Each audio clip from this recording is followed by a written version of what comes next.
What's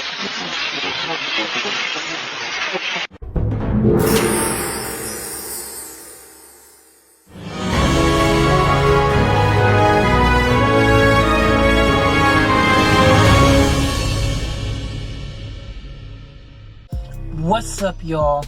Welcome back to another vlog. It's your homie. And guys, if you're new to the channel, please consider clicking that subscribe button. And if you enjoyed the video, please give it a like. Now, guys, I just realized that it's been 10 years ago since MJ died. MJ meaning Michael Jackson, the king of pop, for you guys who don't know who MJ is. MJ could be a lot of people though, but famously known throughout the universe as Michael Jackson. Also could be Michael Jordan, but in this instance we're talking about the king of pop, Michael Jackson. Now, I can't believe that he died 10 years ago now. June 25th, I think it was, which was a few days ago now. A little bit late making this video, but that's okay. Still counts. Same month still. Barely, actually. Barely, yeah. Same month, okay. But, yeah, so I can't believe that it's been that long. So, what I wanted to do, though, is share my story about Michael Jackson, how, you know, when he died and stuff, and how I knew, actually, that he was going to die. And I kind of just want to share my story with where I was, what was going on, and all that kind of stuff, and how it happened. Because it's a pretty interesting story, but I'm going to keep it quick. But, you know, there is a huge MJ, you know, presence in my life, a story. You know, he's been an inspirational figure for a very long time. One of the reasons why I wanted to get into music, because when I saw Michael perform for the first time, man, just all the right moves, hit all the right notes, absolutely magic. If you guys don't know what I'm talking about, there's tons of videos right here on YouTube. Check them out. Go see what the King of Pop was all about if you don't know. I'd be surprised if anybody doesn't know, because whether you're 18 or 80, MJ still, to this very day, his music still touches tons of people and still loved by many people. But anyways, you already know that. So let's get down to the nitty gritty about my story. Now guys, it might sound a little bit crazy. And by the way, I did a whole vlog on a lot of my MJ, the connections, the story, my MJ story. Check it out in my videos on my channel. On my Faith Chase channel. I don't know where I'm going to post this. I might upload this on a different channel since I put that on my Faith Chase channel originally, so I might put this on another channel. But anyways, go to my Faith Chase channel if you want to see MJ and I, the whole story. It's pretty good, guys, so I would go over there and check it out. But anyways, let's just talk about this right here.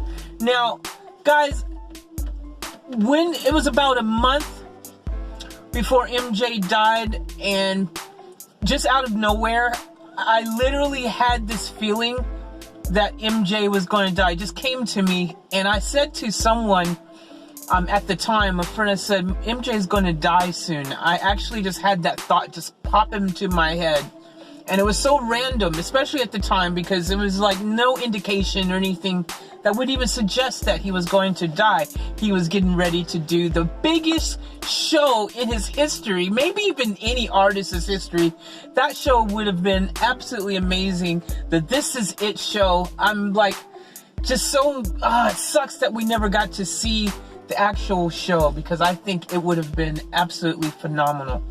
But anyways, it was a few weeks before he died. It was like, I just said, he's going to die soon. And I had this thought. It was the strongest premonition that you could ever imagine. I knew that he was going to die soon. And sure enough, in a matter of just a few weeks, he did die. Now, I think that's just so random to actually think that. And it happened because, there was just no indication that that was something that was going to happen. You know, he was planning his comeback. And it was crazy, a crazy time, because MJ needed to do this show. It was going to set him up, get him out of a lot of debt and all that kind of stuff that was going on. He kind of had to do the show. I don't know if you guys know the story, but he kind of had to do the show. He was having some financial issues. Now, I don't think he technically had real financial issues.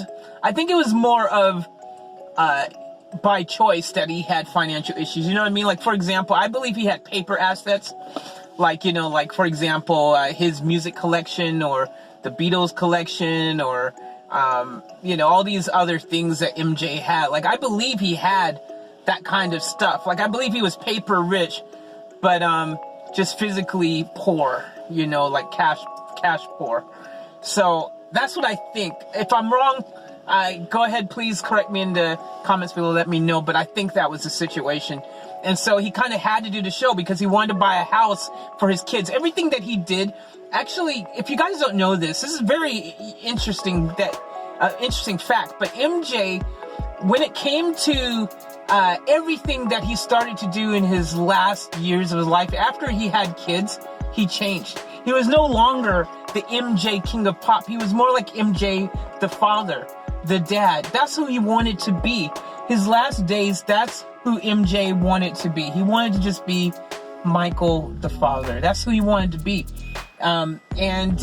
He so therefore did things accordingly, as a father would do. Wanted to look after his kids, wanted to make sure they were taken care of, wanted to make sure that they had a home again. That was something that he really wanted to have again, was just a home. He wanted to be able to have a place where his kids and his family, you know, his kids or his family, but that could be home again. And just interesting point here. Now, he did still, my understanding, I believe he still had Neverland. I believe, I'm not sure that he actually ended up selling it as much as, I think it was more about, or maybe he did at the end, or something happened. I'm not entirely sure about that. I should have did some research on Neverland, but I do know for a fact he did not want to go back to Neverland. Okay, I know that he did not want to go back to Neverland because he felt like it was tainted. He felt like it was dirty, and it just didn't have that special safe place feeling, you know, that it used to have, safe, magical, fun, you know, aura that it used to have after the cops came and raided, you know, the place and put him through that just horrible, just imagine having to, you know, be accused of such horrible things and then having to go through this whole getting naked in front of police and things. I think that's what happened. I mean, from what I heard, it just would have been horrible to have to go through that. The King of Pop, you know, it's a crazy world, because when you're in that type of situation where you are a power figure, where you are a huge celebrity, I mean, bigger than any other entertainer of this generation, guys. Like, he was, you look at all the greats, and Michael was the greatest that ever graced the planet, really.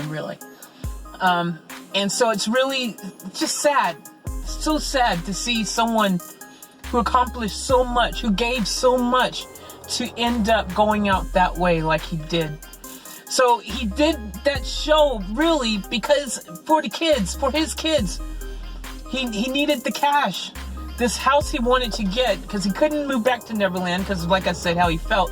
So he was going to buy this Wonderland house now. He's got his new place now that he was going to call Wonderland. And it was going to cost about 50 or 55 mil, guys. So it was a very expensive place, but it was somewhere where Michael thought, this is the kind of place where my kids can call home and feel safe. And that really was all that MJ cared about in his final days, was his kids. And it's really sad. It's really sad. This should not have happened. And you know, it's crazy, man. It's I don't. You gotta really think about the situation and what happened.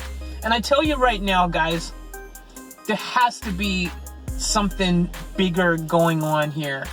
It just has to be, because I don't understand how the King of Pop, MJ, one of the biggest, again, entertainers on the planet, can suddenly be overdosed by this doctor. This doctor gets basically a slap on the wrist. How can you kill the King of Pop and get a slap on the wrist, man? Like, there's something bigger going on here. I tell you right now. Now, maybe, guys, there's all kinds of conspiracy theories out there. And, you know, who knows what the truth is. But what if the doctor was in on the ruse to help fake MJ's death? Let's just throw that out there. I mean, I'm not saying that's what happened, you know, but let's go with some theories, you know, like, because Michael would have never, ever been able to live a normal life, okay? He would have never been able to just do something as simple as just walk down the street, just be able to know what it was like to just walk down the street and not have a million people, you know, trying to chase you down. Imagine being able to just sit on a park bench somewhere. I mean, these things that we take for granted, but MJ, that was his goal, you know. Imagine not being able to do any of those things. Now, it's plausible when you're that big and the one thing you want in life, like, because think about it, he's had riches, he's had success, he's accomplished great things, he did it all. The one thing he never had was his own privacy, his own, like, just ability to just live like a normal person. At some stage, Michael longed for that one thing that we all take for granted, just to be able to just be. Just to be able to just exist. Just to be able to just walk about and just enjoy the trees and the freaking bumblebees and freaking smell the roses and all these beautiful things that we take for granted. MJ couldn't do it. And it's just really heartbreaking. So how do you, when you're that big, where every single place on the planet your face is known, how do you disappear? Fake your death. There's no other way to do it. So I'm not saying that's what happened. It's just, you know, one of those theories out there, possibilities that could happen. It's very plausible.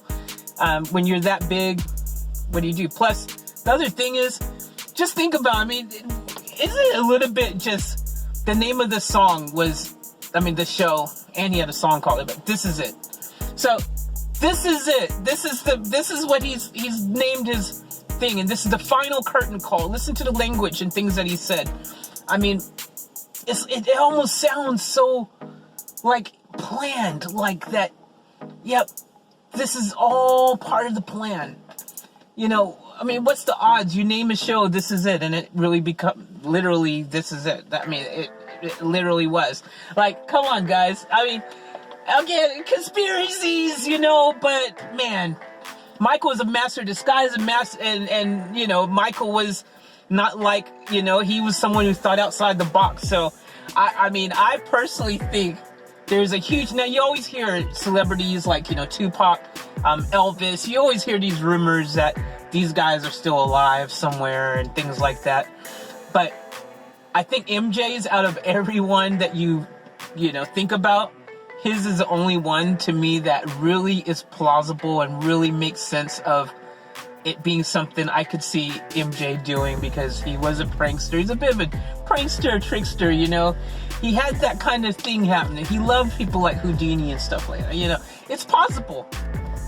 It's possible. I'm not saying that it's what happened, but I've watched so many videos on this kind of stuff, and, like, you know, at the people said they seen him, and I actually saw that video. It looked like someone looked like him in the audience as well. I've seen that.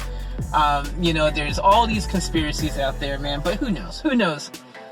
We'll never know, because Michael would never, you know, reveal after the fact that he did that, for a lot of reasons. Because First of all, he wouldn't want the attention. He finally got the one thing he wanted, and he just wanted people to leave him alone.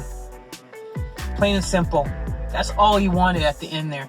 So, anyways, 10 years ago, wow, can't believe it. Time is flying.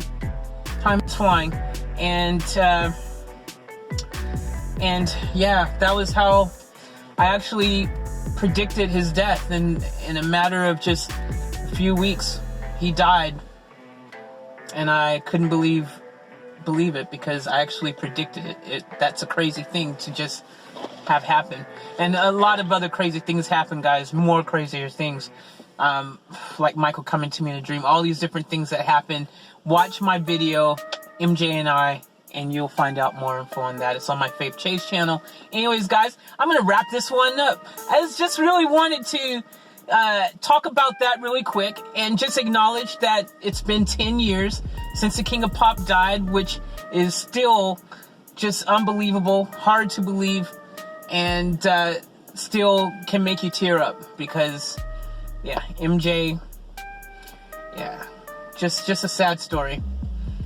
And I hope he's finally, wherever he is, whether he's dead or alive, whether he's hiding somewhere, or whether he's freaking literally has gone on to the next place, I hope he's just resting in peace. And to every MJ fan out there, continue to show love and support for MJ, because there's a lot of hate still out there.